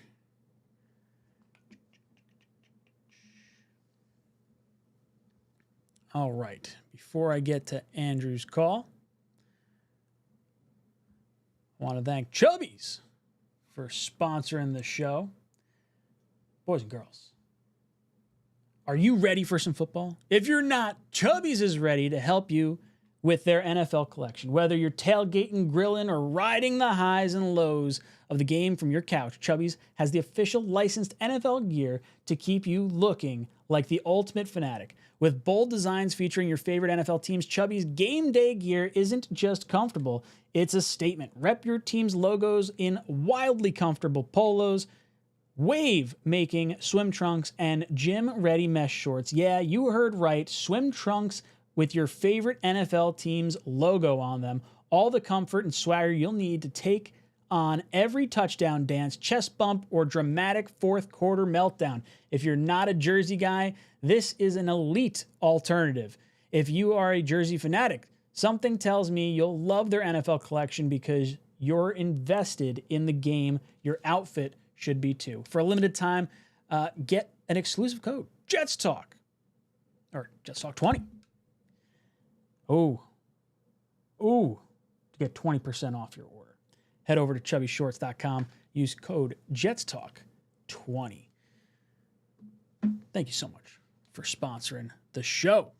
Let's head over to Andrew. What's up, Andrew? How you doing, brother? Hey, Ryan. I'm doing pretty good. How are you? I am hanging in there. I'm feeling good now that we're finally talking some football and not just like hypotheticals nonstop. How you feeling about the first preseason game? I'm feeling pretty good. I definitely took a good break after last year. Just the whole summer, just like purge Jets for a little bit. But happy to see you guys making the content again, getting back into it, and then it's definitely refreshing to see. It seems like they're kind of setting things up the right way. You know, tearing it down to the ground level with the tackling drills in practice. I was pretty happy with the whole first drive, both offense and defensively. Seems like starters are doing pretty good.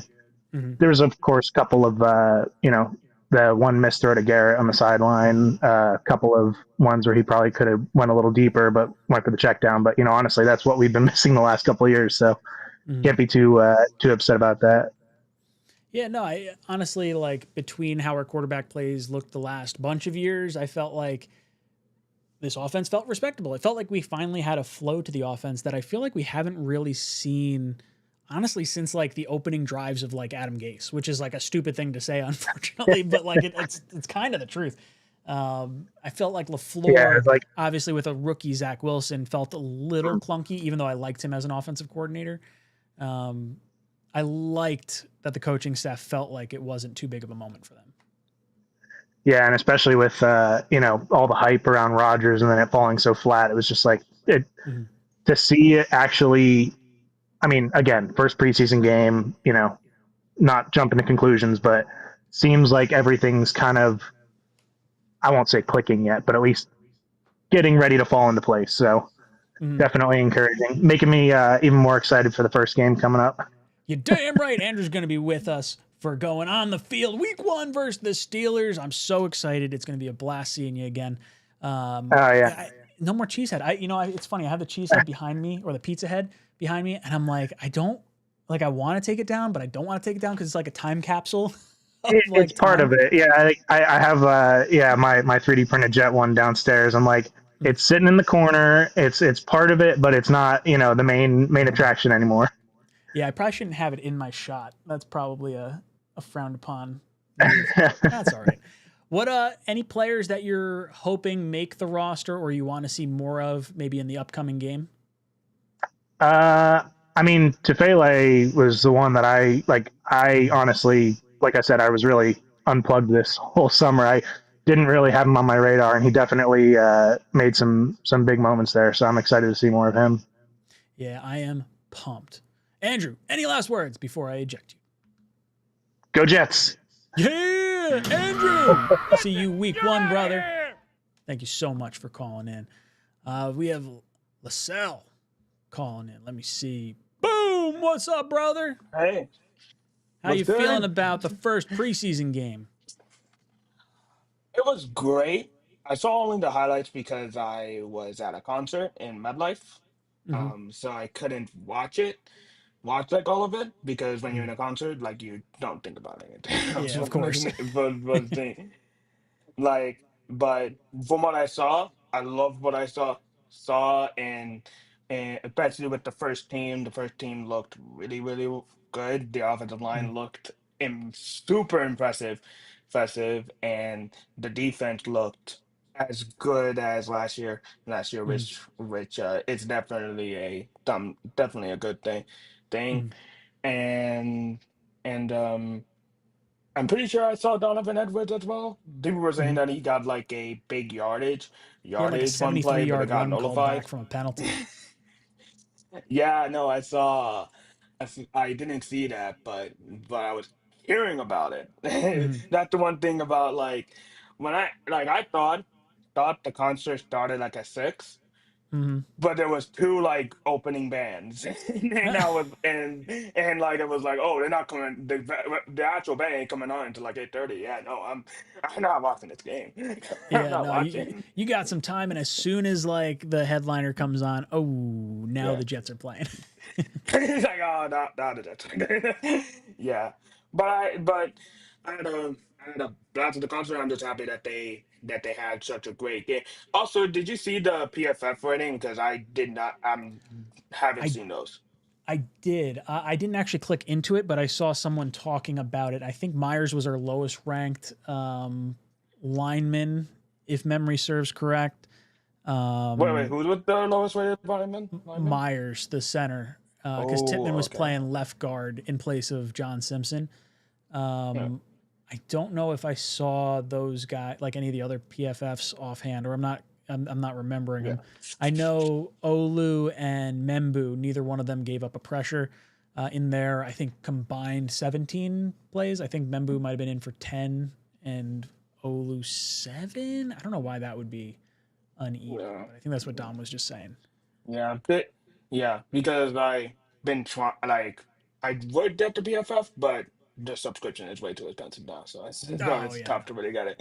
You, you Yeah. just Oh, wait for and one of us to mention it and throw it, throw yeah, the numbers on screen. wait Like, till yeah, they'll something get got to it that. You guys eventually. were having, and the one thing I also saw that Mm, my sister showed me is that the mm, band that I went to, mm. the whole like Jets apparel apparel that I literally got their like I got their t-shirt of it. You It got what? looks really good though. A t-shirt. It was a t-shirt of like Jets of a like Jets. Do you ever heard of My Chemical Romance? Yeah, yeah, of course. Yeah, yeah, like a Death Parade style jet like Oh, cool. shirt, which I got it. Yeah, I Very it neat. looks really good. And as soon as I saw it, I was like, I'm getting that shit right now. Gotta buy it right now. Listen, Bye. any last words before I eject you? Go Jets, man. Go Jets, man. Yeah. I love it. Can't wait to watch this weekend. Listen, You're thank out you of so much for here. the call. Boom. Boys and girls, calling numbers on the screen. Gonna be doing this till about 10 o'clock. We got what do we got? 25 minutes? 25 minutes is what we are looking at here.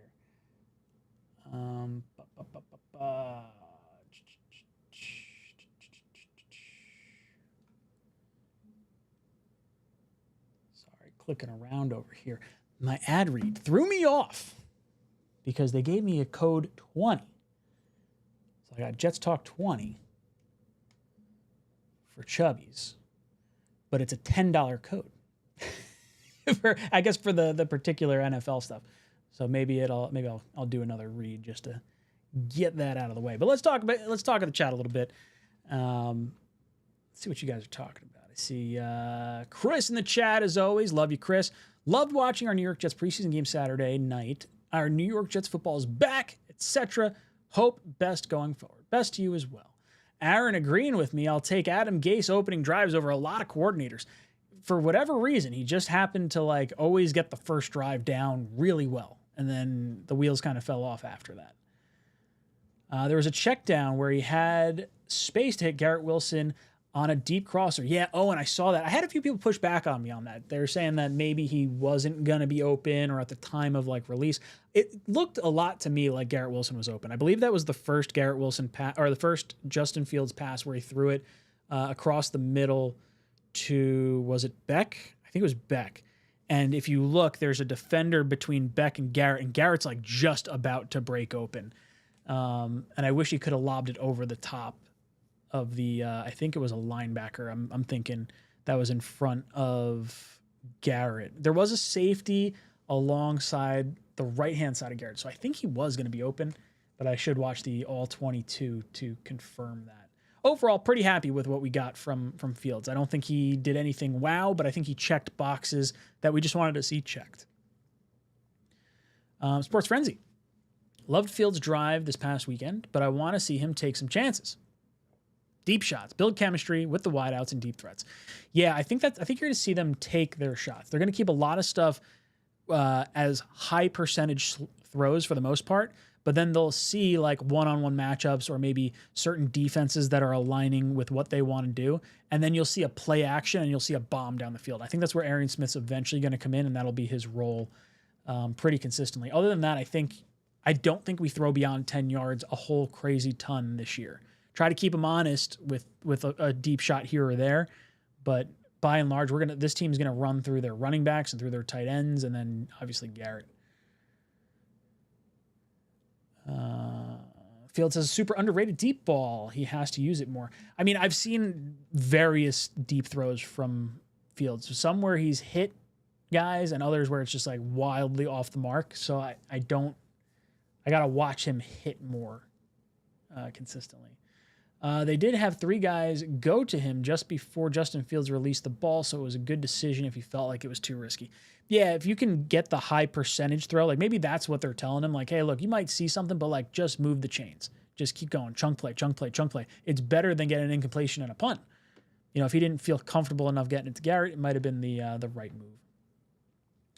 Michael says, Justin Fields doesn't consistently throw with anticipation. No, he doesn't. I haven't seen that yet from him. I've watched obviously every play that I put out was only 4 passing plays, so not a whole lot to go there. But I do think that I'd like to see some anticipation there from Fields. I want to see some growth, if you will. UK Jets fan, here we go again, buddy. Super Bowl bound. You damn right. Where's my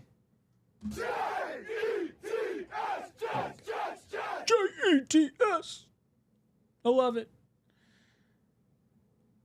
No shot of tush push with Fields doesn't get 1 yard 99% of the time.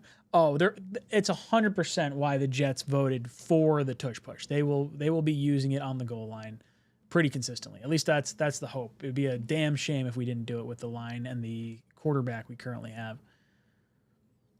He likes to hit people deep or the middle of the field, mostly to the tight end. Mason Taylor will be valuable all season. He will make the out routes. he will make the out routes as well, but there are some misses. Yeah, I feel like the out routes were always kind of his issue.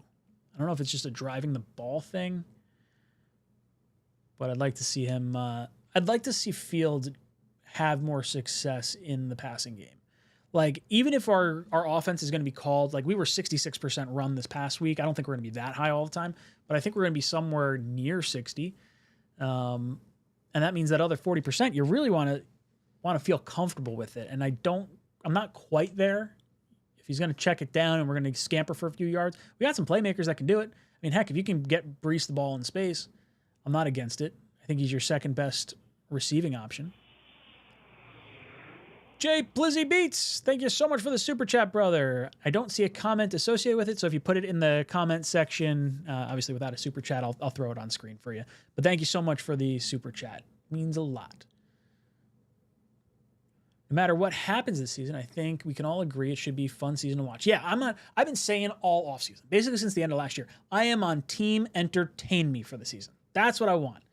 You can entertain me for the season, then I'm happy. Last 2 years have just been so brutal. And even like the Mike White, Zach Wilson year, the year prior to Rodgers getting here, it was so exciting until Zach Wilson was forced to come in, and then it just like beat me down. And that was the start of the beatdown. But at least you had Offensive Rookie of the Year, Defensive Rookie of the Year come out of that season. So that was the last time I was like really entertained. I want to see a little bit more this year. Keep me motivated throughout the entirety of the season. Aaron says, yeah, we will not have a clear-cut wide receiver 2. It will be heavy rotation, I believe. Mason Taylor or Breece are main options. Look at the Chiefs since Tyreek left. Yeah, I agree. I think it's going to be like wide receiver 2 by committee. That's kind of been my phrase that I've used a lot. I think if you want to take your shot deep, obviously Arian Smith's going to be in there. If you want someone who's going to help you block a little bit more, it might be Lazard in there. I think there's going to be a lot of opportunities for Breece and Taylor. I really do. Oh, Andrew, I didn't quite get what you meant about since Gase, but now I get it. They really did come ready to play from the first snap, not panting from running the stairs. LOL, refreshing. Yeah, the not running up and down the bleachers as Coach Sal would always do. Havmo says, small sample, but Fields didn't take a sack. He didn't have a delay game, and he didn't change the play. We are trusting Tanner and not doing that freestyle BS. Yeah, I've been pretty consistent with my take on Tanner Engstrand all offseason, and even dating back to when we were starting to figure out, okay, who are the Jets going to get for a offense coordinator? I really like Tanner Engstrand. I like the pedigree. He coached underneath John Harbaugh twice, once at San Diego, once at Michigan. And he's also called plays for 6 years. So even though he doesn't have NFL play calling experience, I think the process of calling plays is an art in and of itself. And then there's just another adjustment that has to be made by calling plays in the NFL.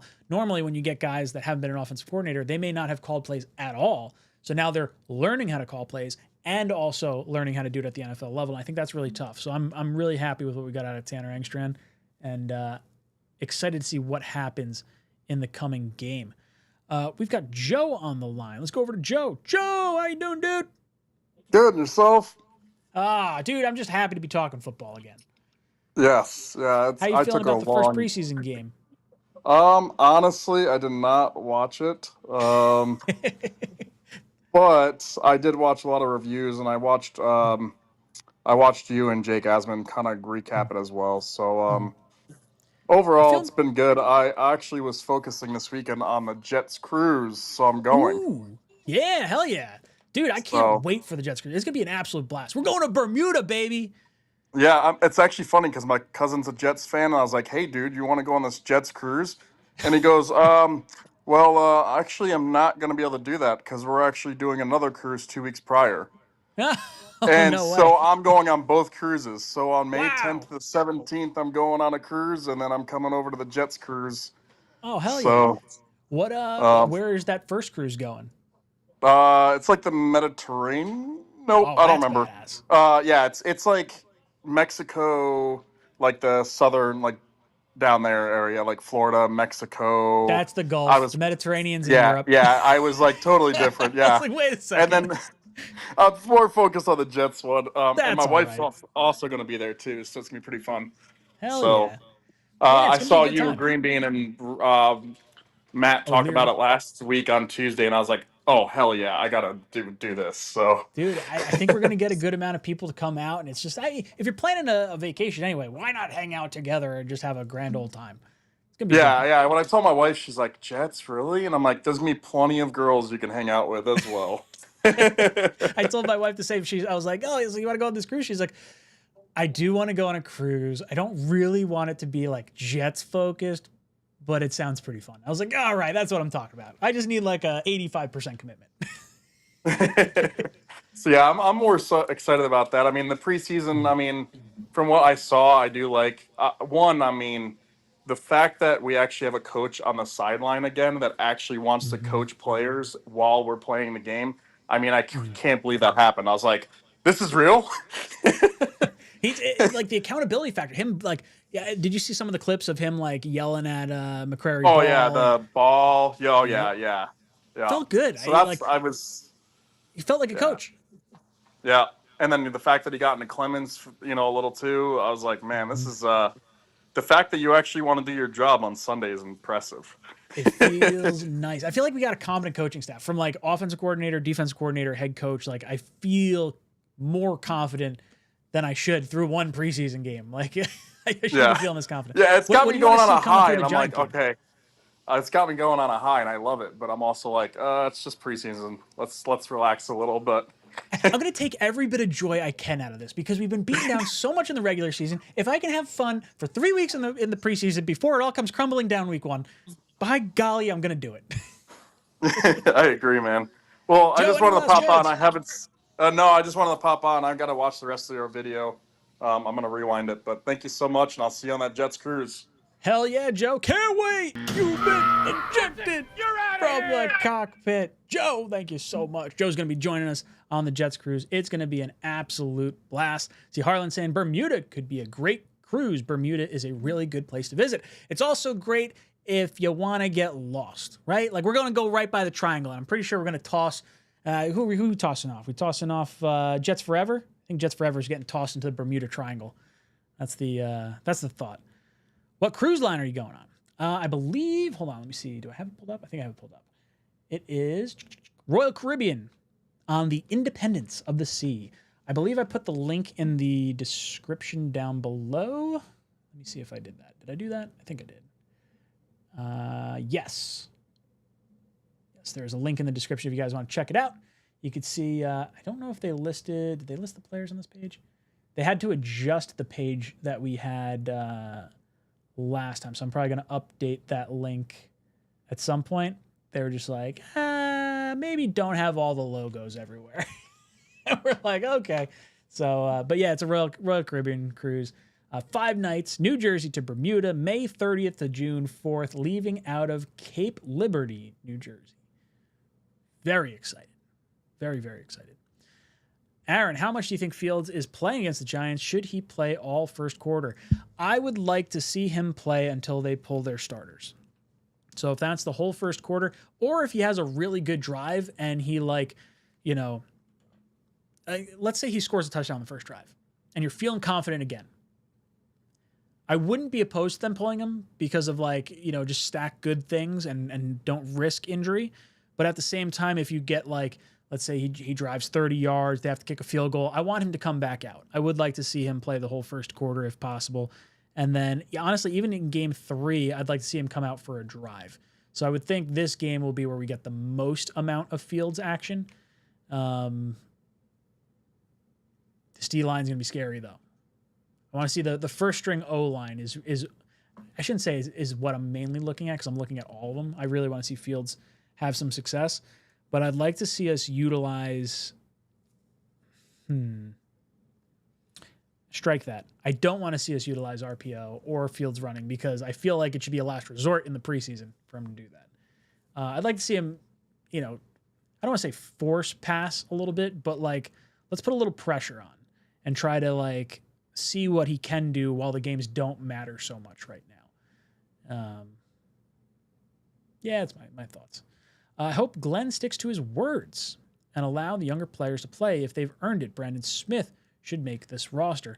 Yeah, if younger players are playing well, I just want the best guys out there. I don't care if there's, veteran allegiances or anything like that. Obviously, the first roster or first depth chart that came out was going to be favoring veterans and whatnot. But yeah, just like, I always go back to the Pete Carroll, Matt Flynn. Was it a trade or just a free agent signing? Whatever it was, a big contract Matt Flynn got from the Seahawks the year that they drafted Russell Wilson. And guess what? Russell Wilson outplayed Matt Flynn, and the rest is history. Matt Flynn never wound up starting, maybe in place of like an injury or something like that. But yeah, his stint was very short. They ate the money. Owens, I also want to shout out Stiggers. We brought in 2 cornerbacks this offseason, but he never wavered. Instead, he has put his head down and is willing to make the roster on special teams.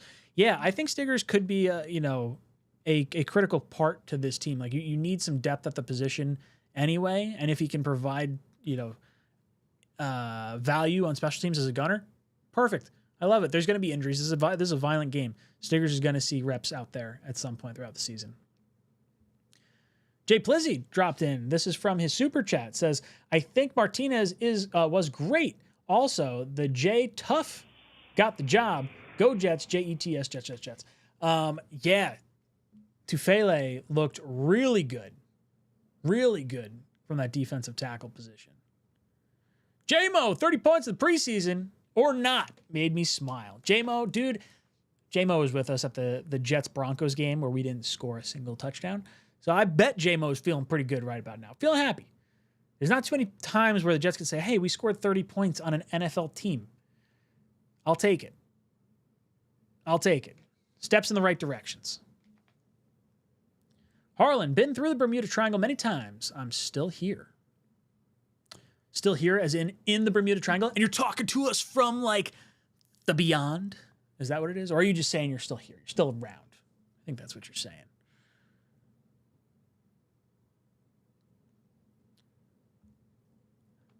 I'm not trying to dog Aaron Rodgers. He had to try to execute whatever the worst coordinated staff in football offered up. Last year's staff, I mean, he wanted Hackett. Let's call a spade a spade.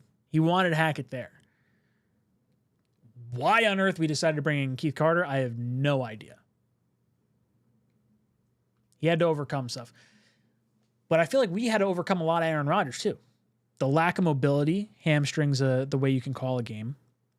The changing the play at the line of scrimmage consistently can't get an offensive coordinator in the flow. Like we signed on to Aaron Rodgers being our de facto offensive coordinator. That's what we did. And it didn't work out. Didn't make any sense. I agree. Got to clean up the penalties. We had 10 this past week. The last 2 years, the Jets have led the league in penalties across those 2 years. Now, it should be noted that Aaron Glenn's defenses were number 2 in penalties. So it's not necessarily that he's going to be able to correct it, but hopefully the accountability from a head coaching standpoint will help start cleaning it up. It also depends on the type of penalties too. Like I can live with a few roughing the passer or a few holding penalties. It's the pre-snap penalties, it's the false starts, it's the delay of games, it's the offsides. Things that are more mental mistakes are the things that are going to piss me off more consistently. And I didn't notice as many outside of Tufele's offsides, which he more than made up for it the remainder of the game. I didn't see too much of the mental mistakes. D-Rock, what's good, dude? What's up, Ryan? You're one of my favorite Jets fans. You're a good-hearted dude. Go Jets. D-Rock. You rock. Thank you. I like hanging out with you guys. I look forward to my Monday and Tuesday night chats. Yes, the O-line is going to be a big test. I was thinking the same thing. I want to see him make some throws downfield. Yeah, it felt like he had some time to do it, too. And Arian Smith, at least with, was it with Cook? I don't know if it was with Cook or Martinez, got open. He beat his guy. The throw was just a little too far. So I'd like to see him get an opportunity to bomb one out. Meatball Parm. I love Andrew Beck. Not saying he's Dallas Clark, but he could be that type of guy for Fields. Well, Dallas Clark was more the tight end of it, right? Like Beck's going to be more the fullback. But if you can have the opportunity to hit a target out of the backfield consistently and have a safety net like a Dallas Clark, I'm on board. Keith Carter and Robert Saleh coached together in the past. Yeah. Stupid. Don't bring in bad people. How you been, my Jersey friend? Been pretty good. Hanging in there. Had a nice little family vacation last week. Was it last week? 2 weeks ago. Went up to Maine. That was our vacation. Lots of fun. Who is secretly playing hurt? Which one are you talking about? Oh, Stiggers, I think is what you're talking about. I'm glad our New York Jets football is back. I loved watching our New York Jets preseason game Saturday night. I hope we continue in the right direction in all areas of football life. Continue progressing, development, etc. Yes, Chris, yes. Jets usually do well during preseason. It's when the season gets started that the problems start. I mean, yes, we have done well historically in the preseason, but it felt different. Like, I'm not so much being overly critical of like the success we had on the field so much as like things just made sense. Like, we didn't see the false starts. We didn't see the delay games. We didn't see, it didn't feel like the play calling was like off base. It didn't feel like, the defense was caught out of position. Like Sauce looked like he was playing 110%, from the get-go. 2 passes deflected and a tackle right off the bat. Now, obviously, he's in mid-season Sauce form. He had the penalty, but I will take that occasionally as well. Who's my favorite Jet on the team, offense then defense? My favorite Jets on the team. I do really like Garrett. I want Breece to be the guy. Like, I really want him to show out. I was really high on Braylon Allen prior to us drafting him. He was the guy that I was like, man, if you want to draft someone who's a dog, that's your guy. So when we actually did get him, I brought him up on the round table a bunch of times. I brought him up over on the AFC East round table. I was like, hey, when we're doing these mock drafts, keep an eye on Braylon Allen out of Wisconsin. So I would say Allen on the offensive side is the one I'm most excited for. I'm a big running back guy. And then as far as defense goes, it's hard not to say Sauce, but I would say I'm most looking forward to Jermaine Johnson. I really wanted Sauce, obviously, when we drafted him at 4. That was the guy I wanted that draft. But Jermaine was a close second. I would have taken Jermaine at 4 if Sauce wasn't there. So to see him come back from the Achilles injury, I want to know by the end of the season if we can have JJ playing to a point where we feel confident he's going to go back to form. I'm going to be feeling really, really good about that. And I'm sure there's a bunch of other guys that we could talk about as well. But JJ for me and Braylon Allen can both really change a lot of how this team functions. So I'm going to be keeping an eye on them. Ryan is on the Mount Rushmore of Jets podcasters for real. Oh, I hope so. I've been doing it a while. Obviously, you got Ian in there, Asman, O'Leary. You could have Tyson. We're gonna have a bigger Mount Rushmore. We got like double Mount Rushmore. Green Bean's in there. You got Buffalo Jet fan. Got a whole bunch. Richie. Got a whole bunch of guys. What's cool is like the whole Jet podcast community is all pretty tight. So we all want to do stuff and see people do well. We're from the beginning, we've always said a rising tide raises all ships, and that's what we want. We want a nice, healthy YouTube community between all of us. We want a nice, healthy Jets content community. It's always fun. I like linking up with the guys. Gunny. Yeah, Gunny's good dude. Gunny's good people. You got Dom C, Jeremy, Tigo. Those are all good guys. You got, who else am I missing in there? I said Tyson. Blewett. I love me some Blewett. Blewett got some good news. I don't know if he shared it yet, so I'm not going to say anything. But Blewett is one of my buddies. I love seeing Blewett every time I go to a Jet game. Whenever I'm like not advertising that I'm going to a game, like I try to be like stealthy and then just go hang out with Blewett. And I just get bombed. It's a good time.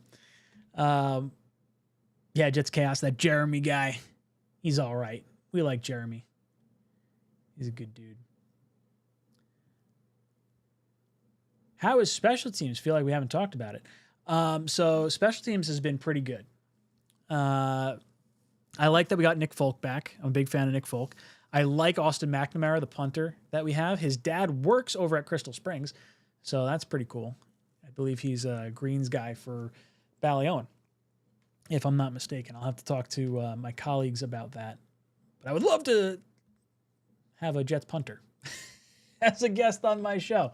Why not? Maybe not the position everyone loves, but I like me some special teams guys.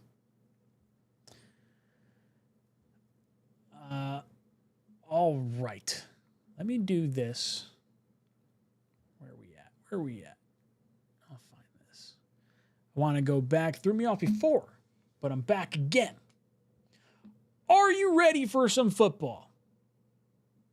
If you're not, Chubby's is ready to help you with your NFL collection. Whether you're tailgating, grilling, or riding the highs and lows of the game from your couch, Chubby's has the official licensed NFL gear to keep you looking like the ultimate fanatic. With bold designs featuring your favorite teams, Chubby's game day gear isn't just comfortable, it's a statement. Rep your team's logos in wildly comfortable polos, wave-making swim trunks, and gym-ready mesh shorts. Yeah, you heard right. Swim trunks with your favorite NFL team's logo on them. All the comfort and swagger you need to take on every touchdown, dance, chest bump, or dramatic fourth quarter meltdown. If you're not a jersey guy, this is an elite alternative. If you are a jersey fanatic, something tells me you'll love their NFL collection because you've invested in the game. Your outfit should be awesome as well. For a limited time, use my exclusive code JetsTalk20 and get $10 off at chubbyshorts.com/JetsTalk20. Yes, that includes the NFL collection.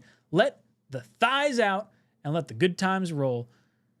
Chubby's is the ultimate football apparel brand. So much so, they created their own fantasy football league. George Kittle, Ian Rappaport, and others have come together to assemble the Chubby's League on NFL Fantasy. Each week, the top 5 scorers will win a chance at a Chubby's polo shorts combo with their NFL team's logo. The grand champion gets the chance at an ultimate fan experience, a 5-city, 5-stadium NFL game tour with a +1. While the fantasy flop faces a hilarious and unforgettable punishment only Chubby's could pull off, head to chubbyshorts.com/thechubbiesleague to learn more and have some fun. Get ready for the most outrageous fantasy football season of your life. And would you look at that, folks? For a limited time, our friends at Chubby's are giving my listeners $10 off with promo code JetsTalk20 at chubbyshorts.com/JetsTalk20. That's $10 off your order with the promo code JetsTalk20. And that includes the NFL collection. Support the show. Tell them I sent you. Express yourself and level up your game day wardrobe with Chubby's. Boys and girls, thanks so much for tuning in. Been a lot of fun hanging out with you tonight. I'm going to be back tomorrow talking Jets guys, myself, O'Leary, and Greenbean. Going to be a good time. I see my buddy Jacob in the chat. Hey, Ryan, just getting off work, so rewinding to the beginning of the stream. But good to see the Jets have a competent offense. Jacob! I'll be hitting you up soon, my friend. See if we can't get some of these videos rolling again. But boys and girls, it's that time of night. It's been a lot of fun. Recap some of my thoughts real quick. Coaching, we're going in the right direction. Offense, defense, special teams, and head coach. Feeling like we're doing the right thing. Penalties, got to clean them up. 10 for 91, unacceptable, but at least the pre-snap ones seem to have been cut down a little bit. Offensive line, looking dominant. Excited to see what happens when Simpson gets back out there. Tittman kicks back over to center. I want to see how that looks. Justin Fields checking boxes right now. Let's build off this week's performance. Let's dominate the Giants and feel really good. And then Aaron Glenn holding people accountable. Absolutely love it. Boys and girls, this is Jets Talk signing off. JETS.